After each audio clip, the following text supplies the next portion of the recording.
Hey everyone, this is Erasmus with SoCal GG. I put a test together for every unit that's recruitable by any nation for early era. I wanted to test out every unit and kind of get a good idea of how they perform in some different use cases. So what are these tests? It's all the EA units, no archers, no underwater. The underwater aspect I would have wanted to go on a little bit more. Maybe I'll do a video on it later. I really like underwater stuff. So the test is fixed income, resources, and recruitment points. So around 840 gold, 400 resource points, and 670 or so recruitment points. Why is it fixed at these numbers? I wanted it to represent an okay start for some neutral scales nations. 2 to 3 turns recruitment time. A couple other things on here is we're doing 10 Dominion with no bless for the Sacreds. I did 10 so that I could reach the maximum recruitment limit for those 2 to 3 turns without that being an issue. Why no bless? Well, I wanted to test their base chassis.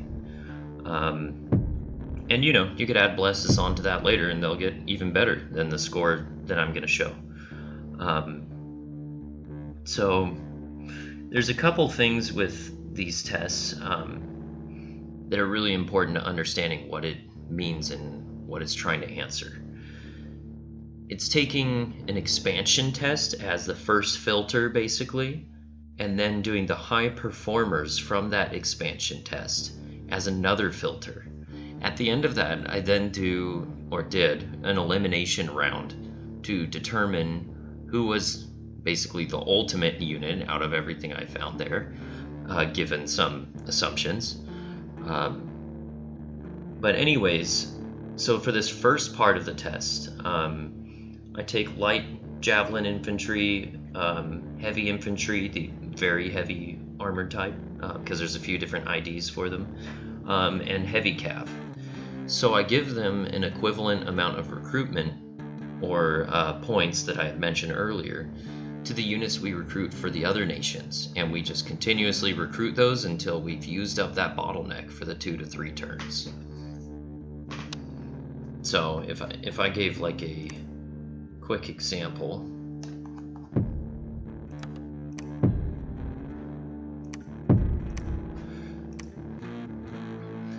we'd recruit this at a fixed limit until we hit that gold limit, that resource limit, and that recruitment point limit that I had set previously.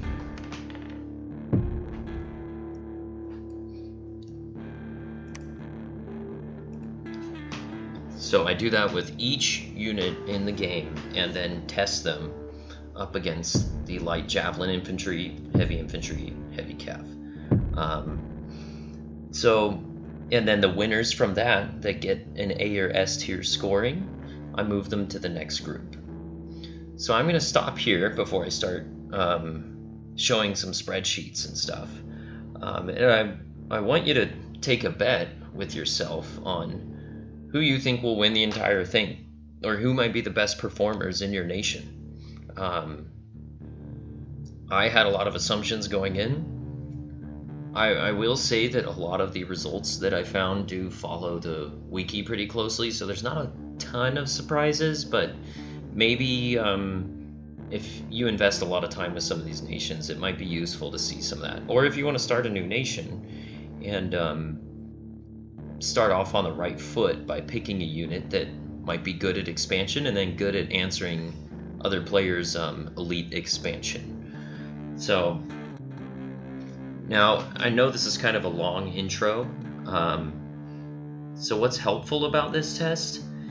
It tells you, out of all the units, first, which are good themselves at that expansion phase, and then, if those expanders do well in the second round of the test, it also means they could probably check players' elites, or their elite expanders. Like in the case of giants or very efficient troops that chop things up. there's some controls that I did for round 2. I know I mentioned the units for round 1, but round 2, the controls came out to the Giganti Hoplite from Mekone, the Dawn Guard from Hinnom, and Vanheim's Vanairs. So those were the 3 control groups of round 2, which was a pretty brutal test. So I know there's a lot I'm mentioning here, but I just want to make sure I get all the assumptions out of the way for you guys. Another thing that's helpful about this is it has a side benefit of showing you which indie types units succeed against. So I have that data that I listed out. I averaged it 3 times against each of those indie types. So just to get an idea of how many, I may as well go into this, how many tests were done. We've got, I don't know, like 25 or something nations on here. Let's say they have 8 troops each. There's 3 different tests for the first round, and then averaged 3 times. So that's maybe 1,200 tests for these troops.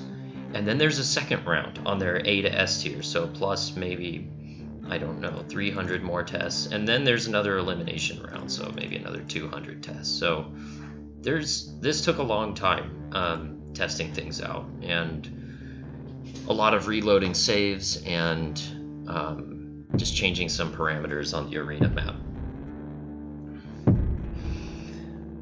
Okay, so one comment I do want to mention here too is feel free to skip ahead to any nation that you want to see its result in particular. Obviously, you might not care about every single nation, but it is really helpful to see kind of what are their top performers.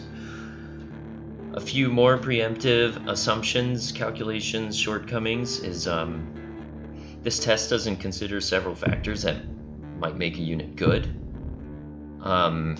Every unit still has their use, of course, but like for example, if I just hop into this game, it's not gonna consider, none of these are gonna work out, but it's not gonna consider something like snow move, cold resistant, or whether they can stealth or fly or any of that stuff, right? It's only testing what I could get from that battle report. And that reminds me, so on some of the assumptions, I do a +2 temp scale in favor of the nations that do prefer a certain temp scale in that area where they're fighting. That's very important for certain units. The scoring system, I'm gonna hop in here so I could start showing you what it's gonna look like. Here's those 3 different groups that the Peltist was against. The scoring system is going to be based on the average result that I got across the wins and loses. And in the case of a win, it's the relative losses that you've suffered while winning. If you lose, it's the casualties you've inflicted relative to the amount of enemies that there are, so proportionally how much damage you did to them while you're losing. I take the values across these 3 groups, and then we sum them after we've gotten these averages, but we sum them, and that's when we get our final score. And this is just for the first round. So what this is, and what these numbers are, is they go from 0 to 2, and this is a good example here. So a 0 is the best score you could get. It means that you won and you didn't suffer a single point of attrition against your units. So a score of 0, 0, 0 would be amazing because you sum these numbers together and that's what you get. A score of 2, yeah, these guys are great. A score of 2 means you lost everything and did not inflict a casualty averaged across those rounds.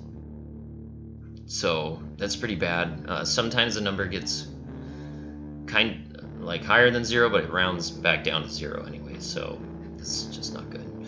So in either case, we now know the maximum and minimum of this. The worst you could get is a 6. That means everything just demolishes you. The best you could get is a 0. If you get a 0, that means you just annihilate everything with very little attrition. The score for getting an S ranking for me is a 0.1. I did this on groupings for the first round. I won't get too much into that, but 0.3 or less is an A.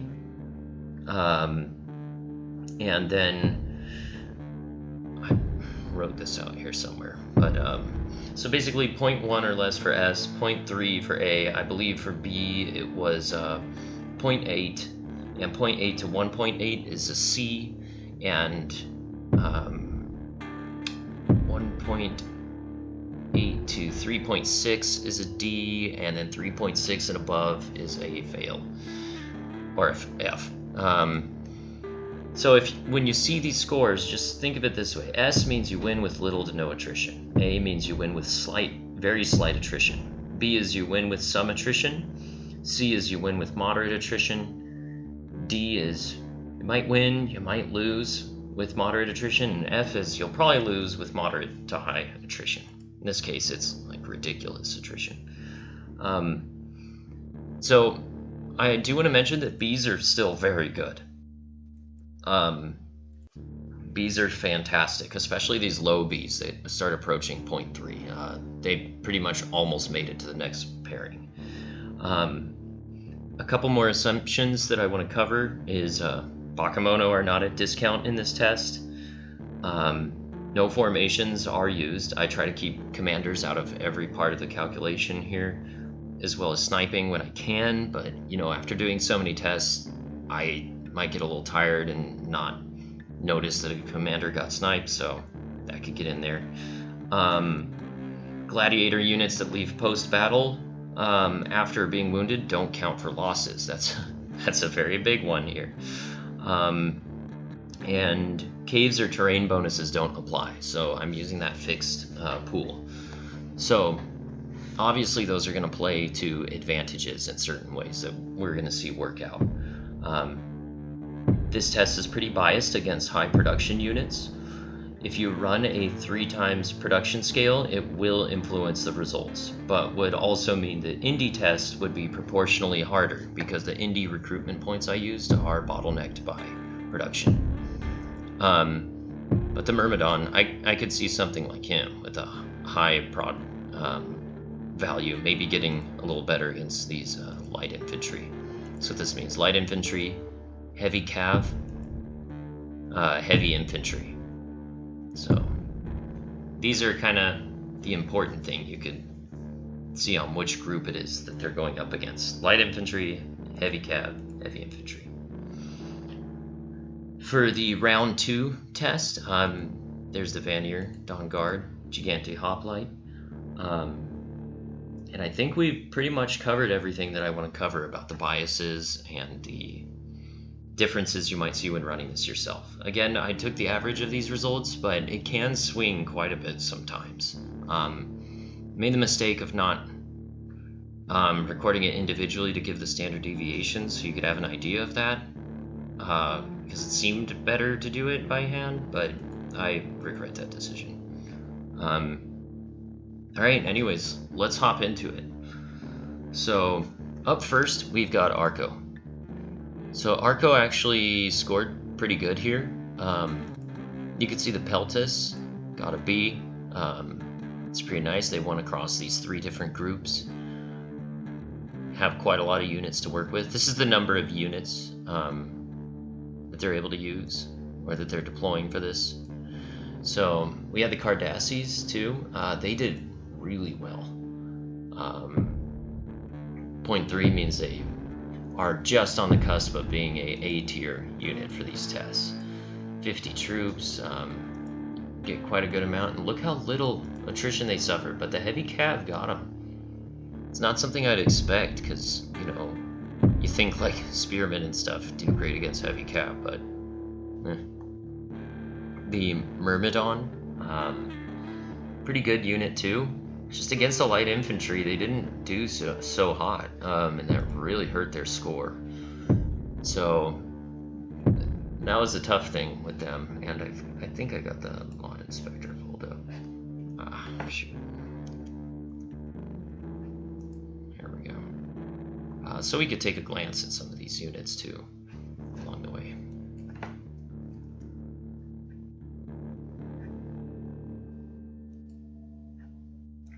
So yeah, they're pretty tough guys, but they just didn't do too hot against that light infantry group.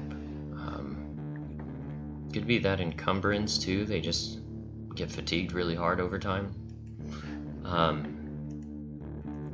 They did good against the others. Chariot did pretty awesome too. It's great at mowing down heavy infantry. So we could see that be a great pairing for it, if you know that ahead of time. Little bit of attrition trickled in there though, giving them a B, which B's great. The Icarid, this is in competition for one of the worst units I tested. I was pretty blown away by how poorly they did. So if you're gonna go using these guys, you better have some fringe strategy to get the most out of them, because maybe fill in the space of the Wind Riders, or maybe you need to snipe and your cap's busy doing other things. I don't know. Wind Riders though did fantastic. Take a look at that. They blew the light infantry, heavy cab, heavy infantry out of the water. They almost got an S tier score, so these guys are amazing. Their map mobility is pretty great too. The second value here is how they did in the other test, the round 2 against the significantly tougher units, the more elite expanders. As you can see, they get a D score here, which is actually not really bad, considering what it's going up against, right? It did pretty good against the Dawn Guard and the Gigante Hoplites, but absolutely wrecked by the Vanniers. And I think that's because the Lance Charge against a Vannier is really tough because the glamour. So these guys get to respond with super choppy axes. And the Vannier kind of liquidate a good amount of these units that made it into round 2. So Wind Riders did pretty good here. Alright, on to Ermor. Ermor was pretty cool because there was a lot of different units to test across the board. I'm going to pronounce a lot of stuff wrong, but whatever. The Levy got a good amount of units, so about 50 score of B, so really good, actually. A lot of these spammy dudes, they kind of do pretty well, especially the ones with javelins. So yeah, they traded pretty nicely. Traded really well against light infantry. The Ascensus did pretty terrible, though. I was very surprised with how badly they did. I wouldn't have thought there'd be such a big disparity between the two, but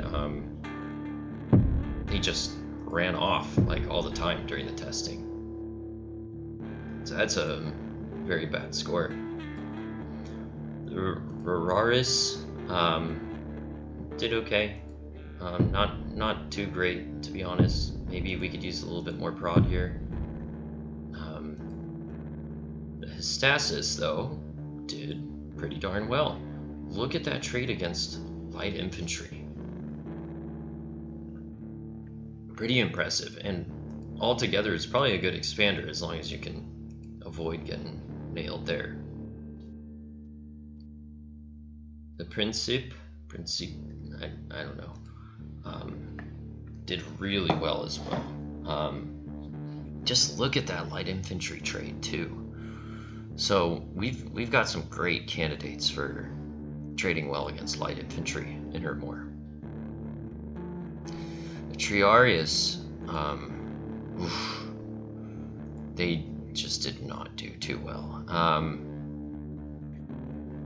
I think they definitely need more production, but their stats all together, I mean, the encumbrance and the old age makes it really tough. And I know you can get like some repels, and I guess you could do some like crazy defensive buffing strategy on them. That could help. Lizard Auxiliaire did really good, really solid. Very bad against, not very bad, but just not as great against heavy infantry. The Akit did pretty solid. And let me just see that unit really quick.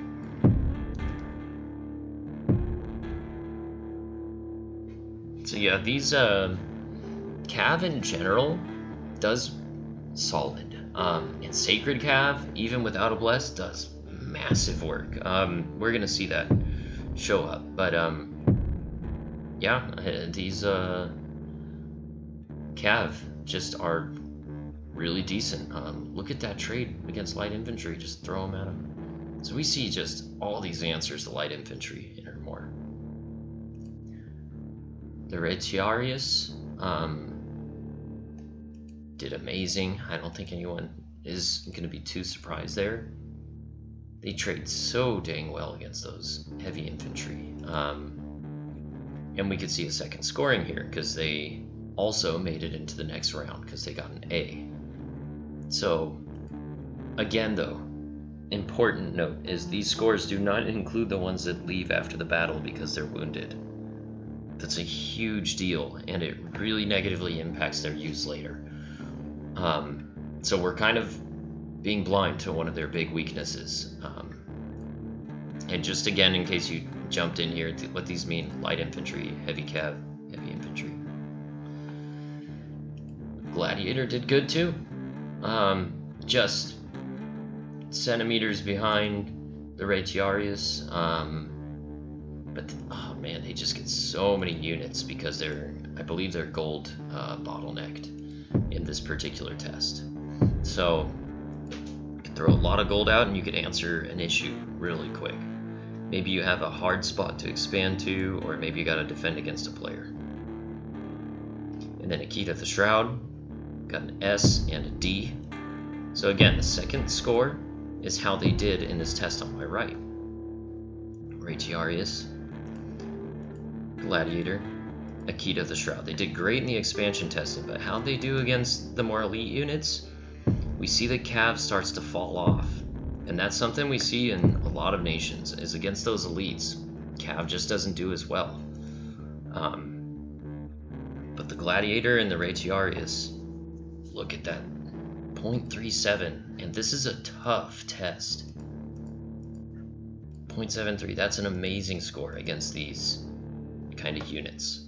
So, very formidable.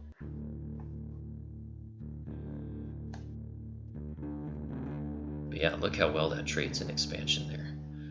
So, if you got a tough cookie player coming after you, these could be great options, but if you need some just regular expansion, you don't have to even recruit these guys with a good bless. They just do so well on their own. They're going to trade pretty decently relative to the Akit too.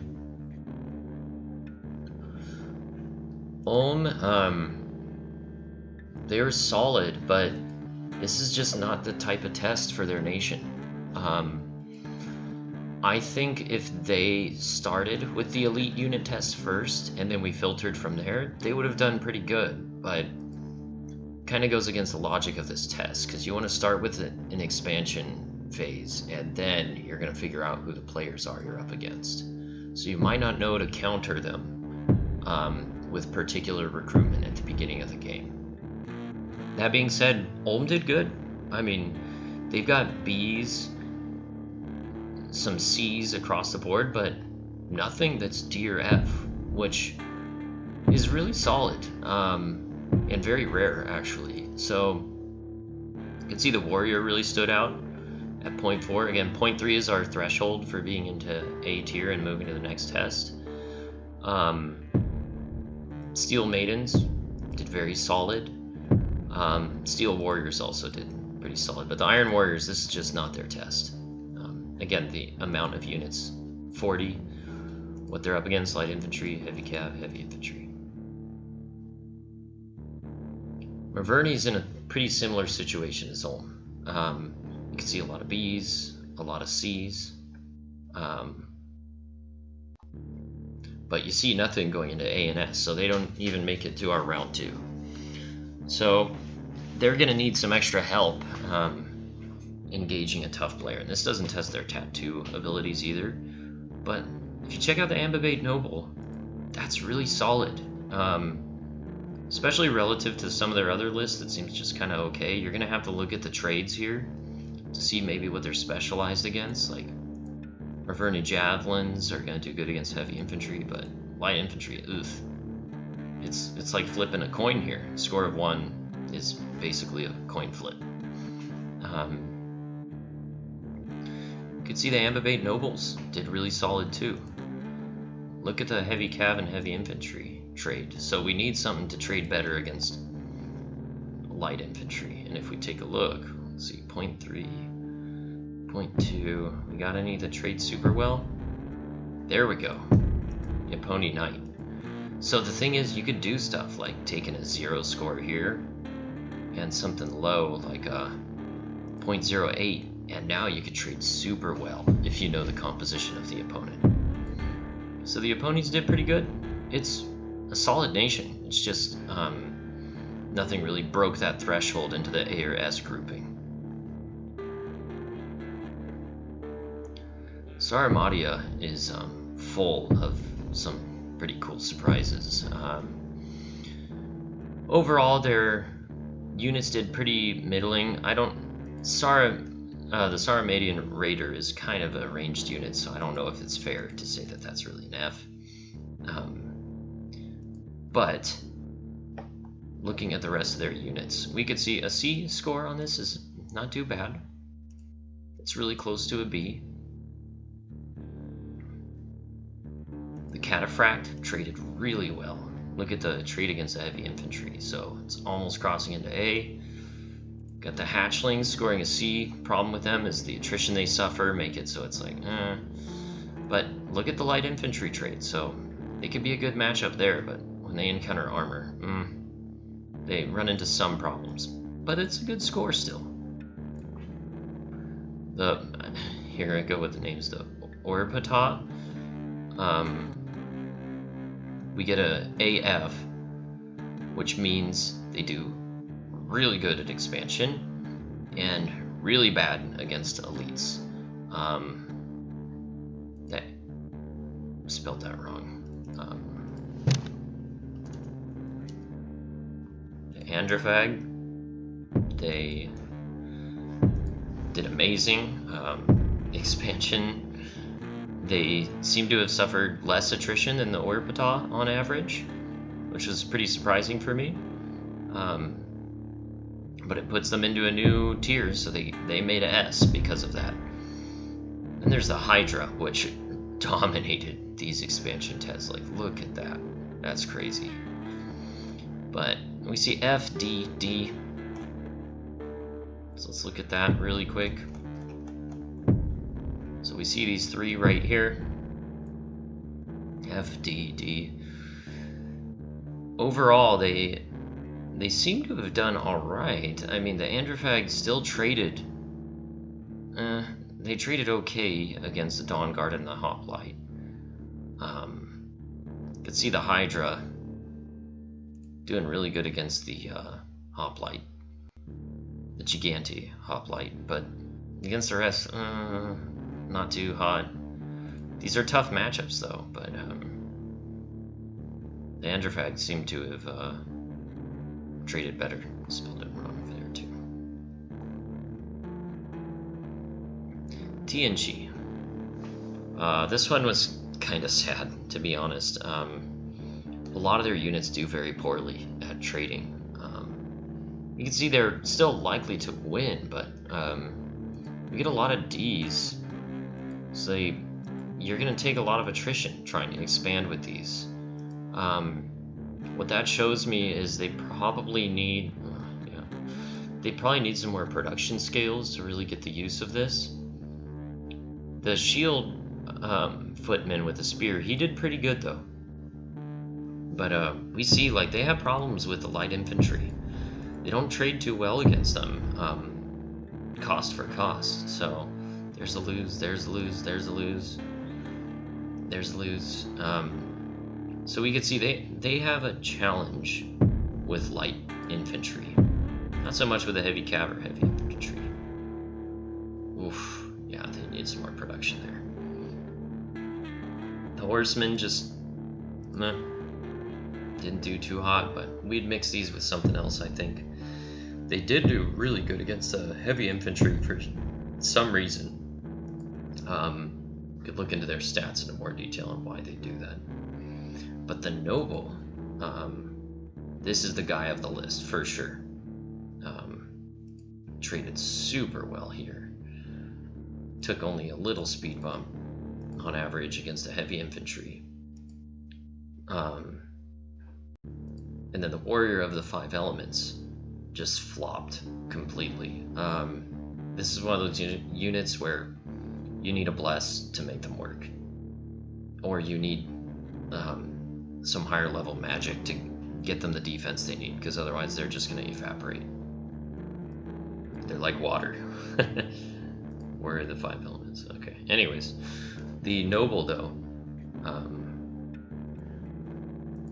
did terrible against the elite units, so they'll be good to expand with, but once you start worrying about a bump or something like that with some of these tougher matchups, you're gonna get shredded. And against like these really big ones, you're not gonna do anything at all.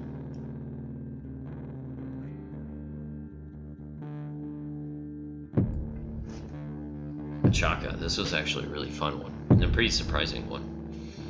Their infantry did pretty good. Let's see, light infantry, heavy cav, heavy imp. And I'm just gonna keep re-saying that, so when people start the video at any point, they could know. 120 units. So, looking across here, this is one of those nations where we could see efficient trading against certain groups. Heavy infantry traded really well against with the militia, and different ones traded against different things. One thing that I thought was cool was how well the Hyena clan warriors did. They traded so well against light infantry and heavy infantry. They took a few hits from the heavy cap though. We have AF, so what that means, and we'll cover the other one first too. Let's scroll down to the war elephant, which also did really well. I don't think that surprises anyone that it's really good at expansion. But we see an AD, which is kind of interesting. So let's check those guys out in our round 2 test really quick. Over here on the right, the Hyena clan warriors got dunked on by those super large units. They didn't trade particularly well against these other groups too, so I wouldn't use them against an elite matchup at all. The war elephant actually did really good though. I know it's just a D, but this is a very tough group, and it had trouble with the veneer, which isn't too surprising, but look how well it traded against the Dawn Guard and the Gigante Hoplites. So it could handle larger units, even though, you know, a lot of people think, oh, an elephant, a trampler, it's kind of like a chariot, right? Well, no, this is a chariot. Look how bad that chariot did. Shameful chariot. Just messing. Noble's good. But the war elephant traded really well there.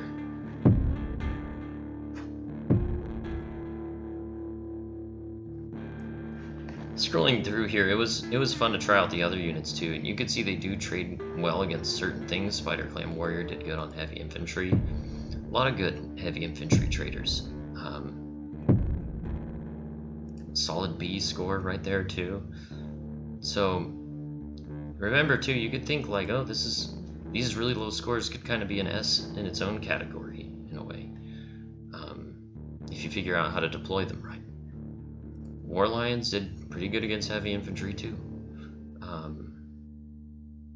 Got our Spider Riders did kind of middling. the attrition they suffer is just kind of high compared to other, like, more cav from other nations. Lion Warrior did really good, but took too much attrition against the light infantry. Those javelins and the quantity of units just did too much to them and put them out of the next tier. Mictlan was kind of a surprising one for me. I honestly just wrote warrior, better warrior, even better warrior, another damn warrior. Because they're all warriors of different types, and you can see they change based on the production value and the gear they have. The one that traded best was the even better warrior, so that'll be the third warrior option you have to recruit. But again, this is for my fixed production scale. So it might just be that this is at the sweet spot, according to our recruitment, relative to what we were facing. But these guys kind of dropped off significantly because we lost that quantity of units. So overall, they performed pretty similar. This one performed particularly well against heavy cav, though. I think it's just due to sheer weight of numbers.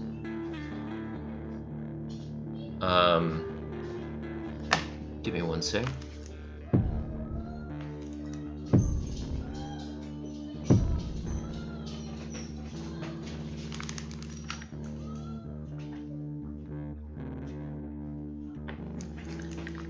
Okay, sorry, just had some people visiting. Okay, so moving on here, we see we have the Moon Warrior, Eagle Warrior. All of it's not trading particularly well.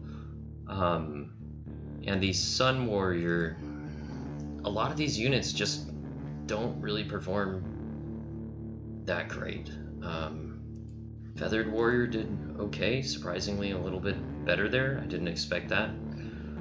We could see where these numbers are kind of coming from. The Sun Warrior had troubles with those light infantry.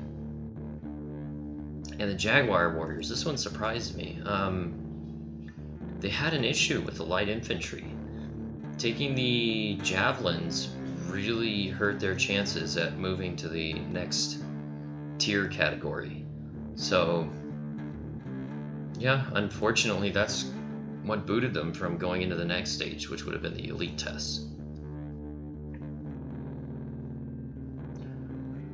Alright, Abysia was kind of an interesting one, because they got super solid scores, despite production kind of being the bottleneck in many of these groups. But the burning ones just barely made it into the A category from the attrition that they suffered on average from the other groups. So they get an AB, which is actually really good, because the B means you're now trading well against some of these other elite infantry. We could see here on average it tended to win against these groups. And the Veneer is really the challenging one too. And we got the Dawn Guard and the Hoplites, which got beaten pretty bad. But I was surprised they didn't take more initial casualties. I don't know if they kind of lucked out on this one or on these averages for these tests, but the Veneer usually tore through everything, but they actually did okay here. So the burning one could just be a really decent response unit. But yeah, we could look across these categories and see our shield, flail, infantry did pretty good relative to some of the others. Same with the flail. Not surprising, because we do have quite a lot of units that use shields. The salamander, so this one traded pretty well as well. I think that's because the bottlenecks that this unit faces in particular, being gold, allows it to deploy quite a few units. We all know salamanders are kind of the, like the thermal detonators, basically. So losing a bunch of them, you do tend to lose quite a bit of gold.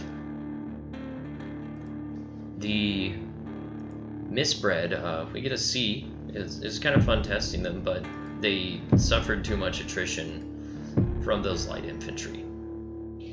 I think they may have suffered, on average, some losses on there too. So they kind of had a tough time with that. Alright, so Caelum. This one was all over the place. I mean, sometimes I win, sometimes I lose. But the two standouts here is Raptorian Militia, light infantry, heavy cav, heavy infantry. So they traded pretty darn good compared to some of the other units. The area infantry, oh man, they just had a lot of problems there. And then if we look at these Spirehorn Warriors, this one is what really surprised me. The fact that they got beneath a 0.3 was really surprising, but they did pretty good across these groups. Give me 1 second, just gonna say something.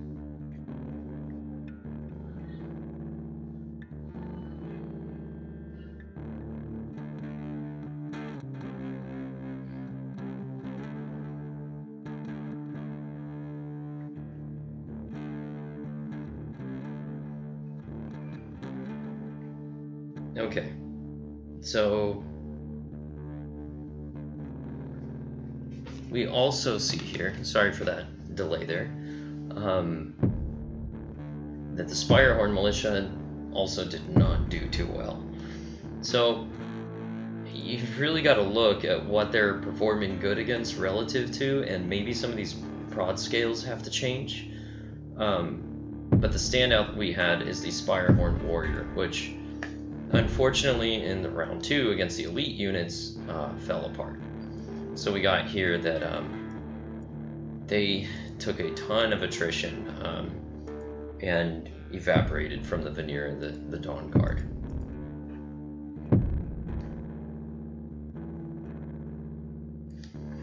So I know a few people were maybe expecting the Ice Clad or some of the Ice Armor ones to do pretty well, and they did okay. I think without high prod, it's going to be a bit of a struggle.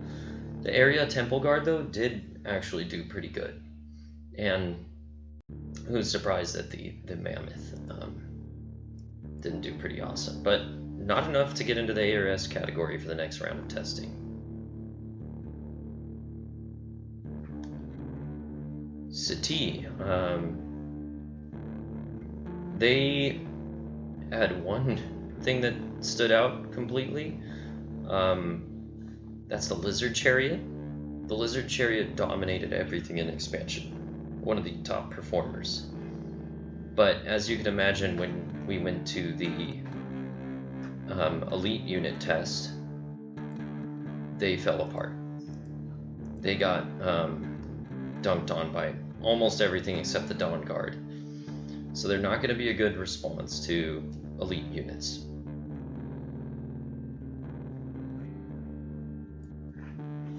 Alright.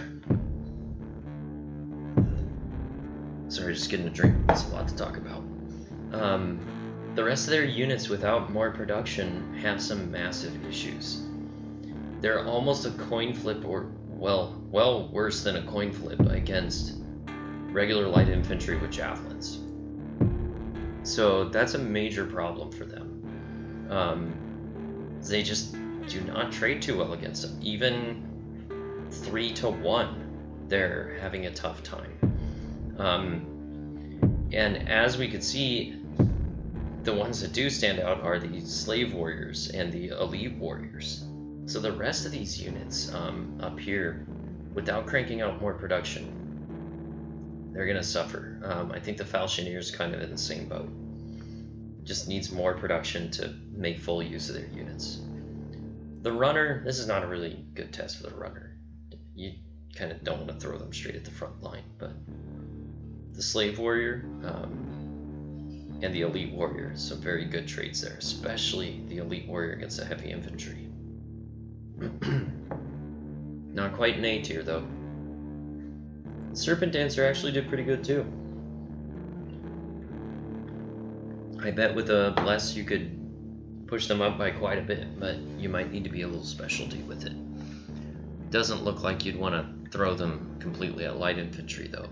It's just not really their intent, but the heavy infantry they shred.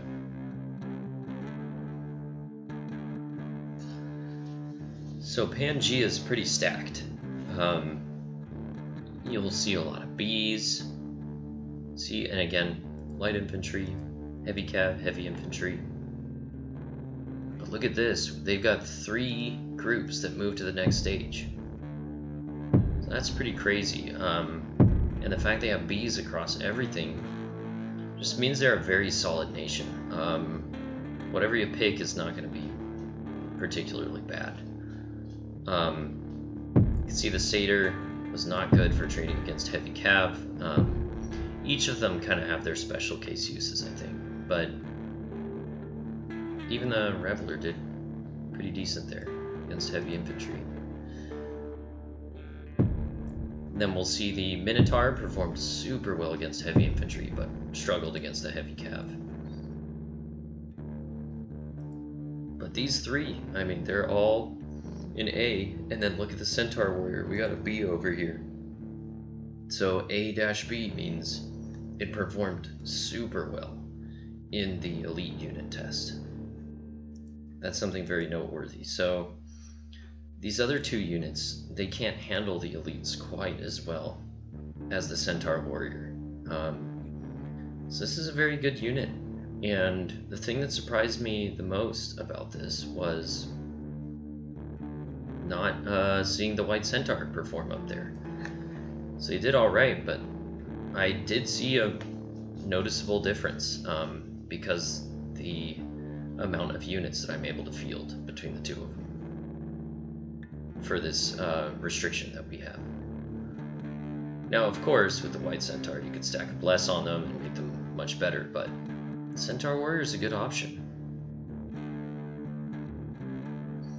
Agartha was very sad in terms of troop quality. The wet one, it's more like the wet noodle. I was pretty blown away by how bad these troops were. I'm not really going to talk about them. They just kind of died and ran away. Maybe they need more production, or I don't know, something. But I did include the Great Ulm. I know I didn't include archers for most nations, but I feel like it's so pivotal for this nation because you could see the rest of their roster is kind of rough. The Troglodytes I thought were going to be in A, but no, they just barely didn't make it because the attrition they suffered. I'm surprised the Javs didn't do much to them from the light infantry. But we could see the Seal Guard actually did pretty good here. The Ancient Ones, not so much, but the Seal Guard and the Great Ulm with maybe some Troglodytes looks like your best bet. Because look, you can pair up light infantry, 0 attrition, Seal Guard, heavy infantry, 0, and then Great Ulm support. They also got a D in the next category, which means they traded okay. Oh, I see what it is here. They just annihilated the Giganti Hoplite. So that's why they kind of got a higher score. Small Giants. Wait, Small Giants. It's weird to say. Small number of Giants. Those guys dunk on them.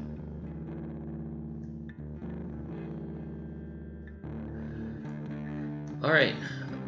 Tirnanog. I don't know. TNN, as everyone kind of mentions. So they actually had the Tuatha Warrior. We can see their roster actually did very, very solid. Stuff's pushing the border into A across the board. You can see a little bit of specialization in here too. Taking out the heavy cav, heavy infantry, annihilates heavy infantry. It takes losses from light infantry. This guy, on the other hand, struggling against heavy cav, but still amazing numbers. Small roster, but good units. And the Tuatha did really well, especially for expansion. Only got a D in the next category, but that's not really bad. I actually remember these guys performing pretty darn good. Yeah, so they wrecked Dawn Guard and Hoplite, but the Veneer, they couldn't just get past that threshold. They're inches away from being into a C category and moving to the elimination round, but they just couldn't trade very well against the Veneer.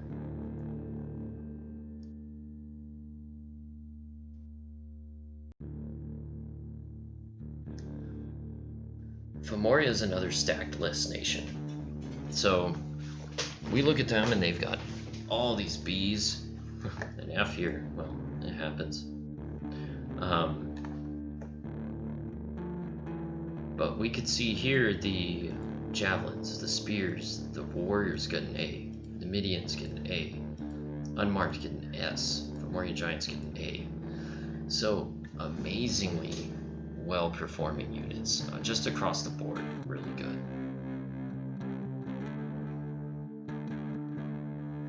Almost into an A category too. Now, how they did against the elites, not as well. So you could see D, D, D, F for the elite categories. Let's take a peek. Yes, that F is just having some trouble against the Gigante Hoplites. And the rest of them are struggling to trade with 0 attrition against those other elite groups. The Fomorian Giants got close, and the Numidian Warriors got really close too. So they're good. They're just pushing the envelope, though, on being even better for trading against elites, because they can. Like, you look at these numbers here, 0.09 means they trade very well against those hoplites. So Fomorian Warriors, though, not so much, but the Numidian Warrior did really good. Those Veneer, though, are just bad news.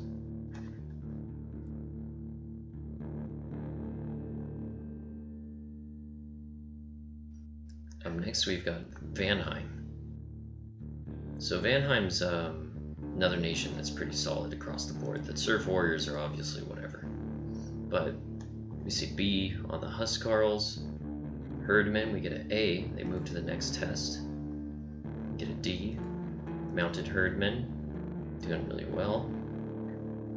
The Veneer, oh my goodness. They just annihilated expansion, which is why we used them as a control in the next test. The reason why it's a C here is because they're going to move to the elimination round, but it's a biasing that happens because you have one of the units as a control.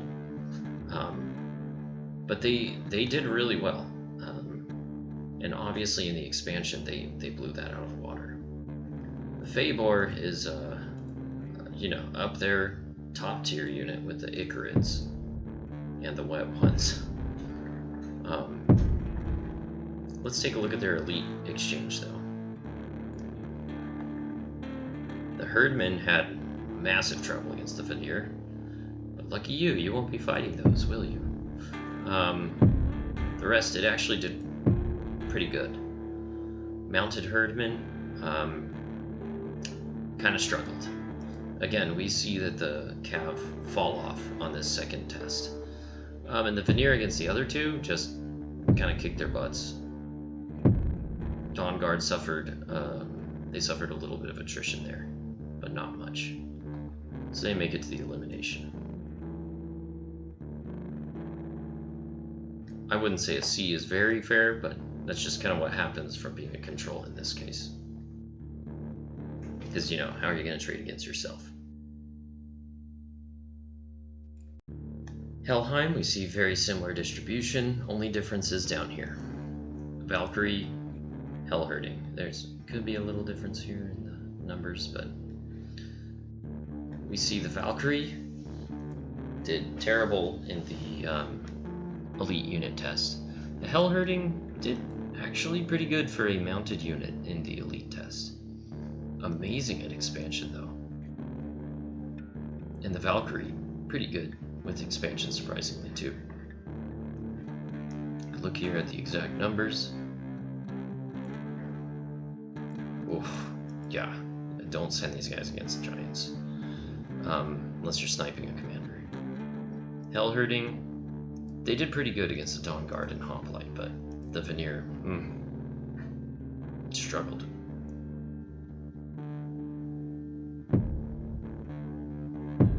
Up next, we got a big one, Niefelheim.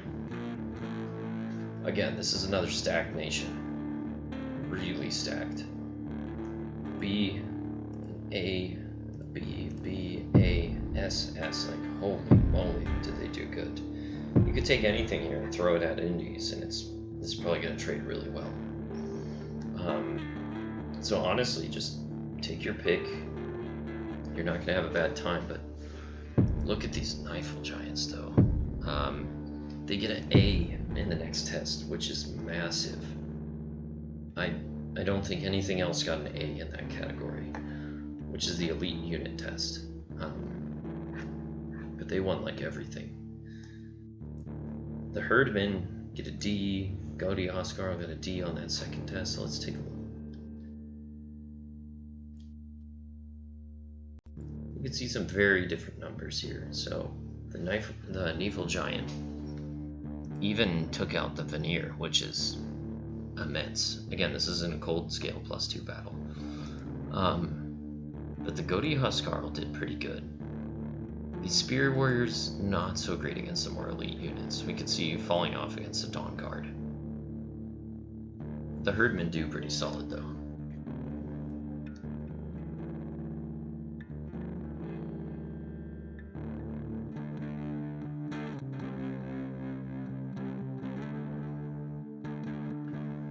Okay.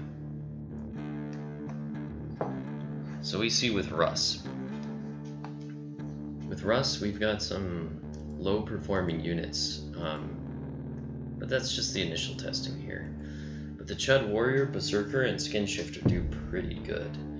And we see the Skin Shifter moves into that second category. Look at that expansion too. 0 does amazing there. The Berserker also does pretty solid. So you can take your pick on a few of these and expand with, but Skin Shifter's pretty legit. Moving up here, we can see it traded pretty good against the Veneer, which is not a lot of nations can't say that. So pretty valuable right there.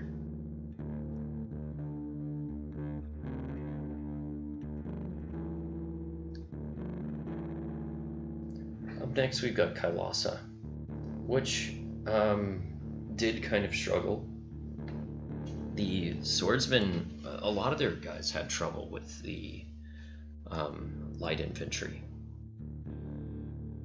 It's just kind of tough because I think it was that they didn't have helmets that caused the issue. But the Yavanna did pretty good. The Guyaka did pretty good as well. So the Bandar Warriors, the Guyaka, I thought the Bandar Warriors were going to do better. They didn't. But the Guyaka and the Yavanna did pretty decent. The Guyaka could even be better if you don't pair them against light infantry. So against these two groups, they could really do some work. Even the swordsmen against the heavy infantry could be pretty good. Let's see how the Yavanna did. Oh, nothing against the Veneer. But it actually traded really well against the Dawn Guard and the Hoplite. So there's just a problem with the Veneer. They're kind of an answer to the Yavanna.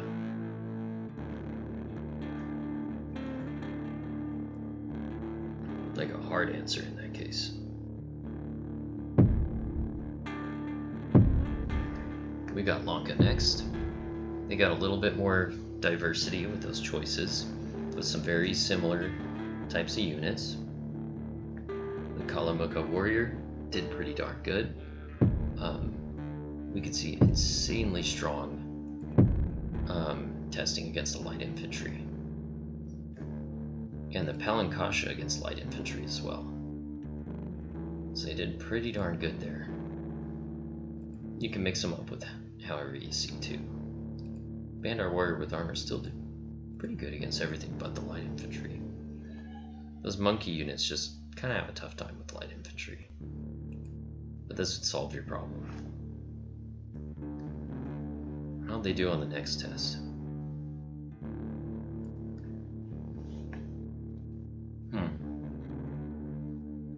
Yeah, we can see the Kalamuka was a better choice by a decent margin than the Palankasha against more elite units. Ooh, the Dawn Guard wrecked the Palankasha somehow. That's pretty surprising.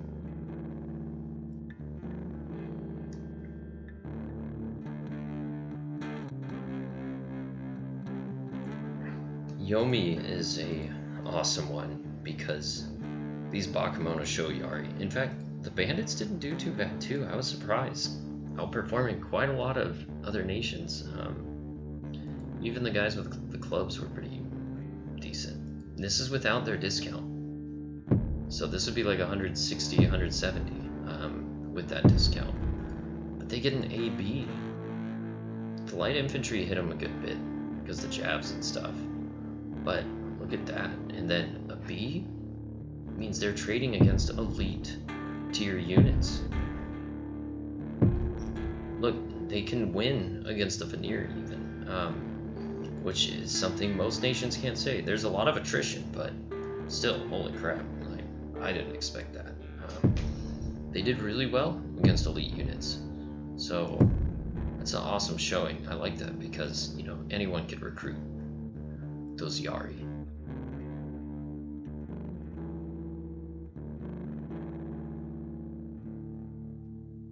Hinnom is another stacked list. You can see obviously the Enkidu slave are not great, but if you're throwing those at things to expand, I don't know what you're thinking. In any case though, the rest of their list does really good. B, B, B, and you can see which group you might want to pair these against. It's kind of important with a lot of their roster. Hinnom is finding which one they trade well. You got light infantry, heavy cav, heavy infantry. But all these Bs, really good. And then the light infantry, look how well they did. This is kind of a unique case of having a pretty basic infantry performing so darn well. A and C, so that means they even had to trade against the veneer pretty well. We could say even though they did lose on average, those javelins do inflict some good procs of that glamour, so really decent units. The others though, they did just okay. In fact, the light infantry did better than the rest of their roster at answering elites for equivalent resources and gold. You know, we're not including a bless. Swordsmen did not trade so well at all, because look at the numbers that go down from production. Charioteers actually did pretty well. Not a lot of chariots do good against elites, but this one's large enough to inflict more damage on the elite troops. Dawn Guard, they're one of our control tests, but they just do okay. They kill the Giganti Hoplite pretty well though. And the Ravites demolished the Giganti Hoplites and the Dawn Guard, but don't trade too hot on the veneer, and that's why they don't move to the elimination. And I'll look back at that list just so you can see the rest of it, because I don't know if I showed all the rest. So yeah, look at the Charioteers, 0.09. So they might be even better to expand with than these light infantry, but the moment something big comes around to get you, it'll be good to have the light infantry. The Dawn Guard, I think I got a little lucky here. They treated extremely well, and so did the Raphite. I mean, we've got 3 S tier in the expansion, so Hinnom has no trouble with that. You don't even need to really get selective. Unfortunately, refuses to use helmets, and because of that they kind of suffer. They take just enough attrition to not put them in any higher categories. Mashushu, don't want to send those alone. just seems like a bad idea. Gotta do something fancy with them. Maybe mix them in with some of these that don't suffer as much attrition. But we can see there's certain pairings that do work really well. Enki's Chosen, for the heavier troops, can work out, but against the light infantry, it's like, oof. Take a little bit of attrition there. This is a nation where it might mix and match a little bit. A Regard versus light infantry, for example. Maybe Enki's Chosen for everything else.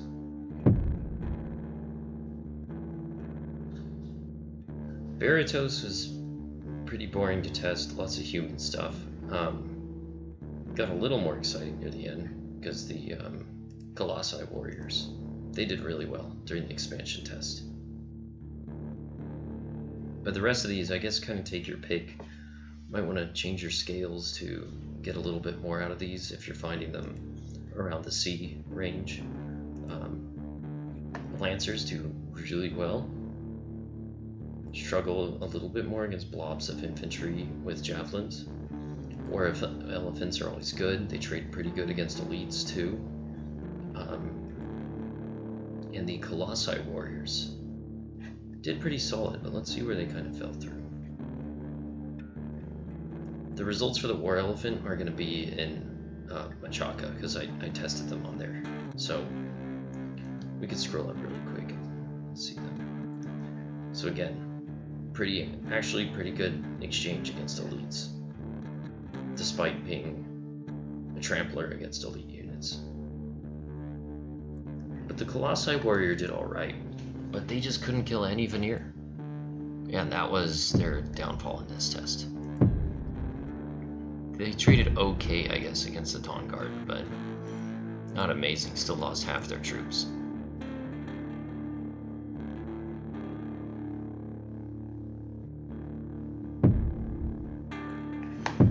Xibalba was kind of fun to test because I got to throw like thousands of scorpions around the map, and I found out that their aging kind of causes lag problems sometimes. But I wonder what Burden of Time would do to them.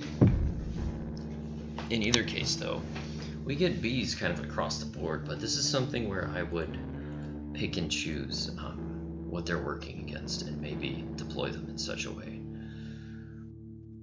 The Sword Club warriors, they did work kind of well against light infantry, so that seems good there. But what about these more armored things?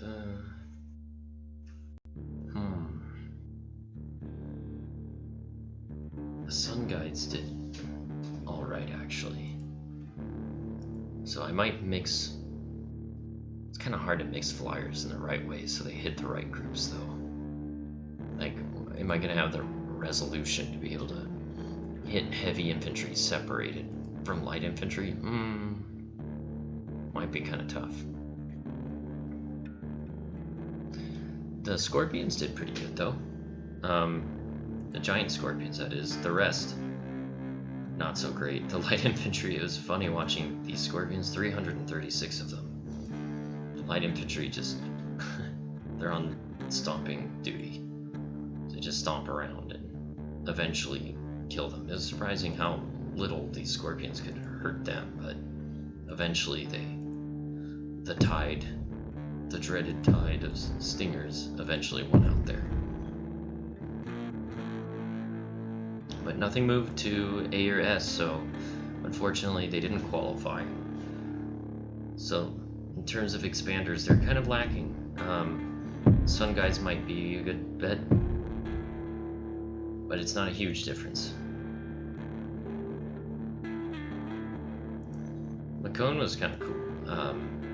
I know there's certain like recruitment aspects that are not covered here. We only have 5 of them.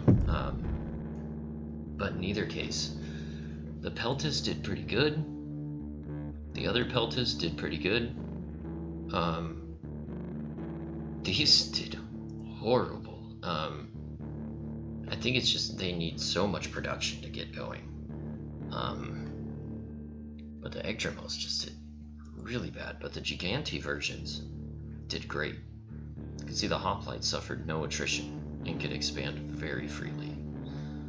The Yggdramost did suffer some casualties. when they move to the next tier, though, let's take a look.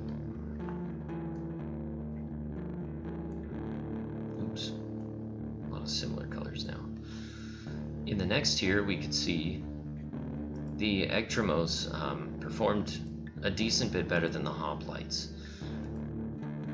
And that's because they're, again, this trading against the veneer is pretty important. They even traded it better against the Dawn Guard. So overall, the Gigantia Hoplite, if you're only using 5 of them for this, you might be having more.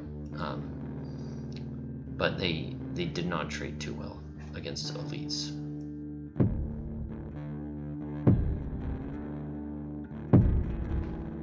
Oh, okay, we're at the last one. Ubar. Alright. So, Ubar, I've seen people say like spamming camel riders is great. They didn't do that great. I know the birds get really annoying that they could deploy, but they did great against heavy cav, but the infantry kind of tore them a new one. Guards did alright here. Ghouls did... They're kind of all over the place. Because their protection values, it kind of swings quite a bit for them. And the Djinns did amazing here. But the moment they went against the elites, they got dunked on because, you can see here, Dawn Guard and Gigantia Hoplite have magic weapons. So they got thrashed by them. But they held their ground against the veneer, which is something a lot of other elites can't say. So if anything, this might have been a little unfair of a matchup against the Djinn. But, you know, people are going to use magic weapons if they have magic weapons, which hopefully they do, when you're sending Djinn at them. If you don't, though, you could really ruin someone's day. So we're almost done with the video now. That's every nation. I want to move on to the actual results of the elimination round to see who won. Here are the contestants.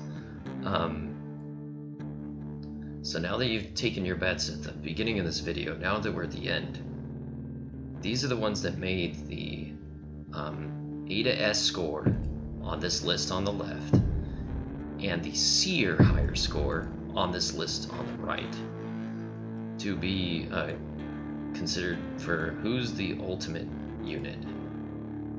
So maybe take your pick right now. I initially thought the Niefelheim Giant. I've heard some votes for the Bakemono. I've heard some votes for Rotarius, and the Burning One. So let's take a look at what happened. These are pretty fun.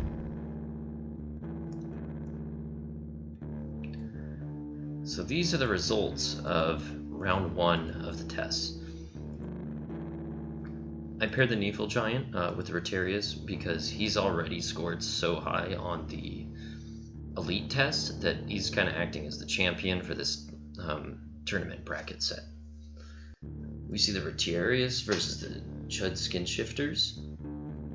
We see the wins with the casualties sustained. The Chud Skin Shifters did work against the Rotarius, surprisingly. The Rotarius still won everything out. The Gladiator versus the Veneer. The Gladiator wins. Burning One versus the Hinnom Light Infantry. Burning One won, but we could see here that Light Infantry was also winning too. This is a 4 and a 4, and then this is a 17, by the way. Maybe I need parentheses there. Oh, what the hell? Okay, so Excel's acting funny. Anyways, though, it shows the casualties sustained for the winner. We then see the Centaur Warriors and the Bakemono, and the Bakemono pull through. Rotarius and the Gladiator. Rotarius moves forward, beats them pretty handedly. Burning One and the Bakemono Yari. Burning One wins, but we could see the Bakemono also do take a win there too. Burning One versus the Rotarius. the Retiarius win handedly. Then they get paired against the Nightfall Giants, and they also win handedly. So the Retiarius win round 1. So the next is just an elimination round for everything the Retiarius didn't get a fair pairing with previously. So the Retiarius versus the Light Infantry, they win, move to the next round. Against the Centaur Warrior, they win, move to the next round. Against the Bakemono, they win, and they're the winner. So if you put your bet on the Retiarius, you're congratulations, you picked right. I know quite a few of you did. But take it with a grain of salt, champion, because of that post-battle attrition that you suffer. Because when they get wounded, they leave after the battle, but we're only using the battle reports. So that's important, is that even though they're the winner now, in the long run, they might not be. Alright, well in either case, I hope you guys really enjoyed this video. A lot of testing was done for this, and I had fun doing it, but I'll need a little break from it for a bit. Hopefully you guys get something cool out of this. Alright, so this is Erasmus with SoCal GG, and I'll see you guys around.